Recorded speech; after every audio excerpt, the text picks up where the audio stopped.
સત્યનારાયણ સોસાયટીના પ્લોટના ખોટા દસ્તાવેજ બનાવવાના કેસમાં પોલીસે વધુ એક આરોપીને ઝડપી લીધો। હાદાનગરમાં આવેલા સત્યનારાયણ સોસાયટીમાં લક્ષ્મીનારાયણ ગજ્જુ રામસુંદર ગુપ્તાનો 300 વારનો પ્લોટ આવેલો, જેના ખોટા દસ્તાવેજ ચિરાગભાઈ બિપિનભાઈ મકવાણાએ બનાવ્યા હોવાની પોલીસ ફરિયાદ નોંધાવી હતી। આ કેસમાં પોલીસે મુખ્ય આરોપી સહિત એક પછી એક નામ ખુલતા ધરપકડનો દોર શરૂ કર્યો હતો, જેમાં તપાસમાં અમિતભાઈ મેહુરભાઈ ઉલ્વાનું નામ ખુલતા પોલીસે તેની અટકાયત કરી આગળની કાર્યવાહી હાથ ધરી હતી। જોઈશ કે કામ તકરાર નથી કરતો વ્યક્તિ નું નિવેદન લઈને ખોટા અક્ષર ઉઘરાવવાનું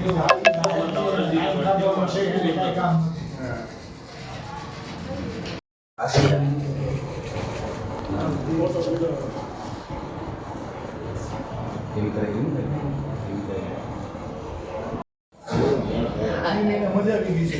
પાણી તો મને બેન ને આઈડિયા વાળી દો મારા મુગત જાય તો